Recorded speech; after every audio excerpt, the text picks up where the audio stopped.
اللهم صل على سيدنا محمد يا رب صل وسلم دائما ابدا على حبيبي. محرم کے حوالے سے ایک بات کر لوں. یہ 10 محرم کا روزہ رسول اللہ صلی اللہ علیہ وسلم نے ارشاد فرمایا کہ عاشورہ کا روزہ مجھے اللہ کی رحمت سے امید ہے کہ 1 سال کے گناہوں کا کفارہ ہے. تو بڑی فضیلت ہے. رمضان کے بعد سب سے زیادہ فضیلت عاشورہ کے روزے کی ہے, 10 محرم کا روزہ. سمجھ رہے ہیں محرم میں ہمیں شریعت نے کیا کرنے کا حکم دیا ہے, اسلام کیا کہتا ہے. پہلی بات, اسلام یہ کہتا ہے کہ محرم میں روزے رکھنا دوسرے مہینوں کی نسبت زیادہ ثواب ہے. رمضان کے بعد تو زیادہ سے زیادہ روزے رکھیں, اور اسپیشلی 10 محرم کا روزہ 1 سال کے گناہوں کا کفارہ ہے, یہ اور زیادہ ثواب ہے. پورے محرم نہیں رکھے جاتے تو کیا کرنا ہے, 10 محرم کا رکھنا ہے. حدیث میں آتا ہے کہ آپ نے حکم دیا 2 روزے ملا کے رکھو, کیونکہ یہودی جو تھے وہ 1 روزہ رکھتے تھے, صحیح ہے نا. تو یہودیوں سے مشابہت سے بچنے کے لیے ہمیں حکم دیا کہ اس کے ساتھ ایک اور روزہ ملائیں. تو علماء یہ کہتے ہیں کہ آج کل یہودی 10 محرم کا روزہ نہیں رکھتے, تو اب مشابہت ختم ہو گئی ہے. تو اگر کوئی 9, 10 یا 10, 11 کا رکھ لے تو اچھی بات ہے, نہیں تو صرف 10 محرم کا بھی رکھ لے تو بھی انشاءاللہ پورا ثواب ملے گا, کیونکہ اب اس میں مشابہت رہی نہیں ہے. سمجھ رہے ہیں کہ نہیں سمجھ رہے؟ یہ کرنے کا کام ہے. دوسرا کام, محرم میں گناہ دوسرے مہینوں کی نسبت زیادہ, اس کی قباحت زیادہ بڑھ جاتی ہے, کیونکہ 4 مہینے محترم ہیں, شوال, ذیقعد, ذیقعدہ, ذی الحجہ, محرم اور رجب. یہ 4 مہینے جو ہیں اسلام میں اشہر حرم کہلاتے ہیں. قرآن کہہ رہا ہے فلا تظلموا فیہن انفسکم, ان میں اپنی جانوں پہ ظلم مت کرو. یہ ماتم کرنا بھی تو ظلم ہے نا اپنی جان پہ. تو اللہ نے فرمایا ان 4 مہینوں میں اپنی جان پہ ظلم مت کرو. کسی بھی طرح سے ظلم ہو, جسمانی ظلم ہو, روحانی ظلم ہو. جسمانی ظلم ماتم کر کے بھی ہو سکتا ہے, اور انگاروں پہ چل کے بھی ہو سکتا ہے, اپنے آپ کو پیٹ کے بھی ہو سکتا ہے. روحانی ظلم کیا ہے, گناہ کر کا. تو نہ گناہ کرنے کی اجازت, نہ کسی اور طرح سے. عام مہینوں میں بھی ظلم کی اجازت نہیں ہے, نہ اپنے اوپر اور نہ کسی اور پر. تو ان 4 مہینوں میں ظلم کی نوعیت بڑھ جاتی ہے. سمجھ رہے ہیں, یہ ایک محرم کی فضیلت ہے اسلام میں. اور تیسری فضیلت جو محرم کی, جو بعض روایات سے ثابت ہے, یعنی جو فضیلت تو نہیں کہیں گے اس کو, جو محرم میں کرنے کا کام ہے, وہ بعض احادیث میں آتا ہے کہ آپ صلی اللہ علیہ وسلم نے ارشاد فرمایا کہ عاشورہ کے دن اپنے اہل و عیال پر دسترخوان کو وسعت دو, اس سے رزق میں برکت ہوتی ہے. لیکن یہ جو حدیث ہے یہ ضعیف ہے, سند کے لحاظ سے پاورفل اور مضبوط نہیں ہے. بعض علماء نے کہا کہ اس کثرت طرق کی وجہ سے حسن کے درجے کو پہنچ گئی ہے. ہمارے ہی بعض اکابر علماء کی رائے ہے, علماء جو بر صغیر کے علماء, بڑے بڑے علماء ہیں, میں نام نہیں ذکر کرتا لیکن بہت بڑی اپر لیول کے علماء ہیں, ان کی رائے یہ ہے کہ یہ ضعیف اتنی ضعیف نہیں ہے کہ بالکل ہی مسترد کر دی جائے, ٹھیک ہے نا, اور تعدد طرق کی وجہ سے درجہ حسن کو پہنچ گئی ہے. علامہ ابن تیمیہ رحمہ اللہ تعالی, جن کو سعودی عرب میں بہت فالو کیا جاتا ہے, ان کی رائے اور سلفی علماء کی رائے, جو سعودی عرب کے العثیمین, بن باز وغیرہ تھے, ان کی رائے یہ کہ یہ حدیث بالکل صحیح نہیں ہے, اور اس کی کوئی حیثیت نہیں ہے کہ دسترخوان کو وسیع کیا جائے اور عاشورہ کے دن کھانا کھلایا جائے. سمجھ رہے کہ نہیں سمجھ رہے؟ لیکن جو دوسری طرف معتدل علماء, معتدل سے مراد میں ان کو برا نہیں کہہ رہا, لیکن وہ انہوں نے حدیث کی جو, اب اگر آپ سندوں کی تحقیق کریں گے تو اس کو بالکل من گھڑت قرار دینا درست نہیں ہے. اگر سندوں کی تحقیق کریں گے تو ایسا معلوم ہوتا ہے کہ علامہ ابن تیمیہ رحمہ اللہ تعالی, جو ہمارے لیے قابل احترام ہیں, انہوں نے اس حدیث کو رد کرنے میں تھوڑا مبالغہ سے کام لیا, غلو کیا ہے. ایسا نہیں ہے کہ بالکل ہی اس کی کوئی ویلیو نہیں ہے. تو ضعیف روایتیں ہیں لیکن کثرت طرق کی وجہ سے درجہ حسن کو پہنچ گئی ہیں. سمجھ رہے کہ نہیں سمجھ رہے؟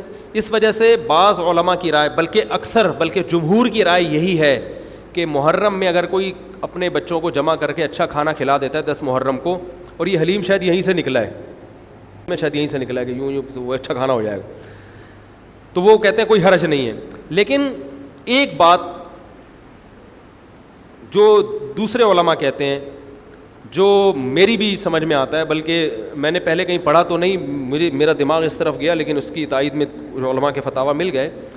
دیکھو, اگر کوئی حدیث ضعیف ہو یا حسن ہو تو صرف حسن ہونا کافی نہیں ہے, یہ دیکھا جائے گا کہ یہ دوسری صحیح حدیثوں سے ٹکرا تو نہیں رہی ہے. یہ بھی ایک فقہ کا اصول ہے کہ اگر ایک کمزور چیز ہے لیکن وہ طاقتور دلیل سے ٹکرا رہی ہے تو پھر اس کمزور چیز کو بالکل رد کیا جائے گا. تو عاشورہ کے دن روزہ رکھنے کا حکم ہے, یہ بالکل بخاری مسلم کی صحیح حدیث سے ثابت ہے. اور جو کھانا کھلانے والی روایت ہے وہ اس ٹکر کی نہیں, اس کو تو ابن تیمیہ جیسے محقق نے بالکل ہی کالعدم قرار دے دیا, بعض عرب علماء نے بھی بالکل کالعدم قرار دے دیا, اگرچہ ہماری رائے ہے کہ بالکل کالعدم نہیں ہے, لیکن بہرحال اس میں محدثین کا بڑا اختلاف ہوا ہے. جبکہ روزہ رکھنے والی جو روایات ہیں وہ بالکل بے غبار ہیں, ان کو سب صحیح مانتے ہیں. تو کھانا کھلانا اور روزہ جمع بولو بھائی نہیں ہو سکتا, اس لیے کہ اگر وہ روزے کا دن ہے تو کھانے کا دن نہیں ہے, کھانے کا دن ہے تو روزے کا نہیں. ابن تیمیہ رحمہ اللہ تعالیٰ کی رائے یہ ہے کہ بعض لوگوں نے شیعہ کی مخالفت میں غلو کیا ہے.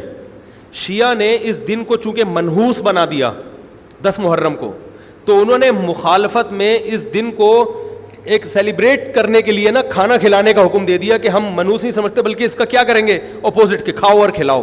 تو انہوں نے کہا یہ بھی غلو ہوا ہے دوسری طرف. بھائی منحوس نہیں ہے, مبارک ہے ہماری نظر میں, لیکن اتنا مبارک کہ اس میں کھانا کھلانا اور یعنی عید والا عنصر, کھانا کھلانا تو عید کے دن ہوتا ہے نا, تو عید نہیں ہے بہرحال. تو یہ بھی بڑی جاندار بات, اگرچہ یہ عقلی دلیل ہے مگر یہ ایسی نہیں ہے کہ بالکل اس کو کالعدم قرار دے دیا جائے. تو اب علماء نے دونوں حدیثوں کو تطبیق کی کوشش کی علماء نے کہ بھئی کھانا بھی کھلاؤ اور روزہ بھی رکھو, افطاری میں کھلا دو, سحری اور افطاری میں. تو بات یہ ہے کہ افطاری میں اگر آپ کھلائیں گے تو وہ 11 محرم شروع ہو چکی ہوگی, وہ 10 محرم بولو بھائی نہیں رہے گی. دوسرا سحری میں جو کھلانے کا مسئلہ ہے نا, سحری میں تو سحری میں جب ہم کوئی کہتے ہیں نا فلاں دن یہ کام کرنا ہے فلاں دن, تو اس سے لغت میں جو ذہن میں متبادر ہوتا ہے نا وہ دن کا وقت ہے, وہ 3:30 پونے 4 کا وقت نہیں ہوتا. یہی وجہ ہے کہ جو لوگ اس حدیث پر عمل کرتے ہیں عاشورہ والی, وہ دن میں کھانا کھلاتے ہیں, دوپہر کے ٹائم لنچ کرتے ہیں. وہ افطاری میں تو ویسے ہی دسترخوان وسیع ہوتا ہے بھوک کی وجہ سے. ارے بابا وہ تو ویسے ہی بچوں کو جب روزہ رکھا ہوا ہے تو اچھا کھلاؤ, سحری اچھی کراؤ, اور افطاری وہ تو ویسے ہی بھوک کی وجہ سے, رمضان میں دیکھو نا کیسے کھلے دسترخوان ہوتے ہیں. تو میں نے بڑی کوشش کی دونوں حدیثوں کو جمع کریں, لیکن تکلف کے بغیر یہ ممکن نہیں ہے. تو فقہ کا ایک اصول ہے کہ جب کوئی بے غبار صحیح حدیث ہوتی ہے اور اس سے ایک اصول ثابت ہو رہا ہے, تو اس کے مقابلے میں اگر کمزور روایت آئے گی جو اس سے ٹکرا رہی ہوگی, تو اس کمزور روایت کو, اگرچہ وہ موضوع من گھڑت نہیں ہے, لیکن اس کمزور کو اس صحیح حدیث کی مخالفت کی وجہ سے بولو بھائی رد کر دیا جائے. اس لیے میرا نالائق کا موقف یہ ہے, میں بہت نالائق ہوں, میں اتنی بڑی بڑی باتیں کرتا نہیں ہوں, لیکن ساڑی عقلچ یہ چیز آندھی نہیں ہے کہ بھائی جو روزے کا دن ہے وہ بھوکے پیاسے رہنے کا دن ہے, وہ کھانے کھلانے کا نہیں ہے. افطاری میں تو ویسے ہی کھاؤ بھی کھلاؤ بھی. تو اور اس کا نقصان یہ بھی ہوتا ہے کہ لوگوں نے اس کھانا کھلانے کے چکر میں روزے چھوڑ دیے ہیں. سمجھ رہے ہیں, جب حلیم پکے گا تو کون روزہ رکھے گا بھائی, ساری رات گھوٹا لگے گا حلیم کا کہ کل دسترخوان وسیع کرنا ہے, تو پھر روزہ گیا, وہ تو تیل لینے گیا, روزہ کون رکھے گا روزہ. تو وہ حدیث صحیح حدیث کی بالکل اس میں ٹائٹ قسم کی مخالفت ہو رہی ہے, ٹھیک ہے نا. تو نالائق کی رائے, پھر بھی اگر کوئی دوسرے علماء کی رائے کو فالو کرتا ہے تو وہ کھائے بھی کھلائے بھی.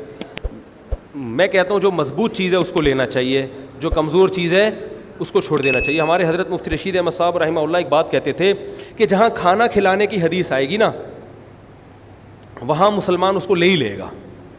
کھانے پینے کی جہاں بات آئے گی مسلمان کیا کرتا ہے, وہ کہتا ہے بھائی یہ صحیح ہے, یہ بالکل صحیح حدیث ہے, ٹھیک ہے نا. وہ کیا کرتا ہے, جن علماء کی تحقیق ہے وہ تو تحقیق سے کہہ رہے ہیں, لیکن عام پبلک کی عادت یہ ہوتی ہے کہ فتویٰ بھی اسی کا فالو کریں گے جہاں کھلانے کا تذکرہ آ رہا ہو.